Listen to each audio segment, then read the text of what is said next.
Hello everyone. So today we're going to talk about using runic sigils for healing.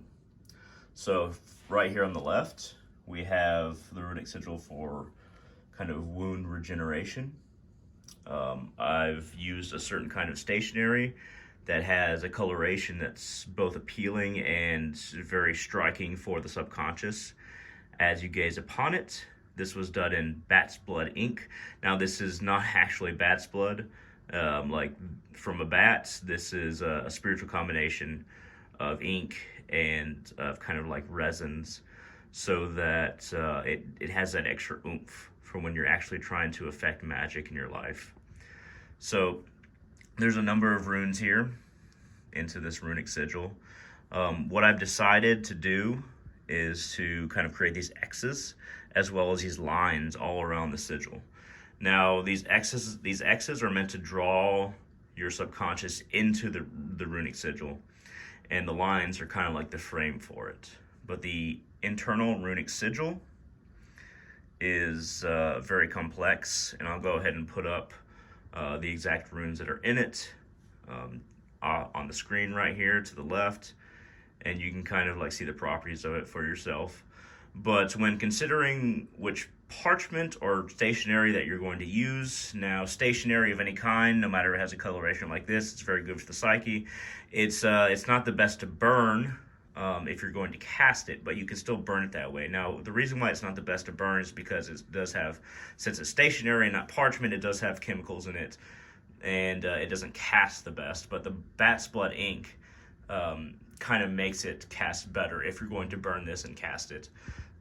If you're going to use it as a kind of on your wall, this is going to be a runic sigil that you just kind of hang up. This is very good stationery to use. You see that the bat's blood ink kind of like runs when you're painting with it. That it feels very primal to me, and it's very useful in the sense that it doesn't feel copy and paste. It doesn't feel robotic or constructionary. It feels like a personal connection to it because it's so raw in the way that the bat's blood ink kind of like spreads as it's being painted and as it dries. That is for wound regeneration. This one right here, this is for the normalization of health. Now, I've decided to use, this is just basically red ink in kind of a Sharpie, but not necessarily. It's a little bit more than a Sharpie, but it is just red ink. So the red is it is striking to the subconscious. It's a color of power, and is a color that people who work with runes like to, and for good reason, use to create runic sigils, rune words, and cast runes upon paper, what have you. So this normalization of health runic sigil, it's very repetitive. It very much draws you to the center.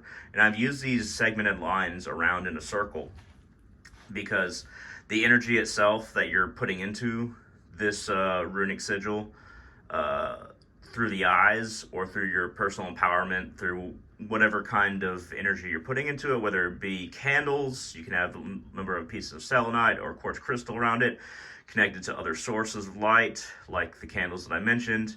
Red candles are good, white candles are good, black candles are good for soaking up negativity and things like that. But I've chosen this kind of segmented line form so that the energy that you're putting into it can kind of enter into, but still circle your general purpose of normalizing health. This one right here, this one is just for ending pain. This is a rune word, a runic sigil for ending pain. It looks more simple, but this is done in my own blood. Usually if you're going to use your own blood, you want to do something that's pretty simple, unless you want to use a lot of your own blood or unless you're very good at painting. This is the one I'm actually going to be casting in this video, the one with my blood on it. And if you make it out of your own blood, it is the most powerful.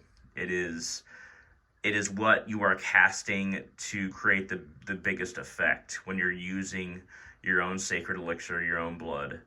And you don't really need the surrounding frame or the focus of these various lines and how I use them. If you're going to burn it, But if you're also going to hang it, you also don't need necessarily the same usual empowering kind of borders that you might have on other sigils, because the blood itself provides so much power to a sigil and a rune word and the runes that other methods that might be more drawing to the eyes or draw your attention to the center or draw energy into a certain place just simply aren't necessary because you're using blood. And that is honestly why I do so many workings with runes and blood, is because all the other magical techniques are not nearly as relevant. All the other ingredients are not as relevant. Using your own blood is both very powerful, but you have to be very careful with what kind of runic sigils you're creating with your own blood, what kind of symbols you're creating with your own blood, because while it empowers it and connects it to you, if you don't know what you're doing, then it can also hurt. It can also hurt you if you don't know the combination of runes that you're using. You don't know exactly how to cast these things. So be very careful when using your own blood, but it is very empowering. It very much adds that extra oomph to your magic that is just above and beyond other kind of eye-catching or ingredient-based magics. At any rate, let's go ahead and cast this particular rune word, this particular runic sigil, by burning it, and I'll show you exactly how I do that. Hegalas, Degas, Wunjo. Hegalas, Degas, Wunjo. Hegalas, Degas, Wunjo. Hegalas, Degas, Wunjo. Hegalas, Degas, Wunjo. Hegalas, Degas, Wunjo.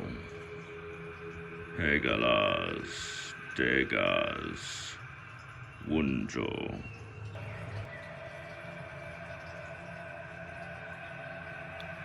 Urals from the wound bring strength.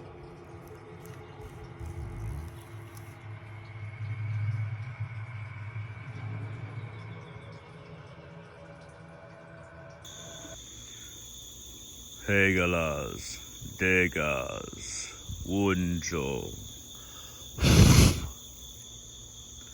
Hegalas, Degas, Wunjo.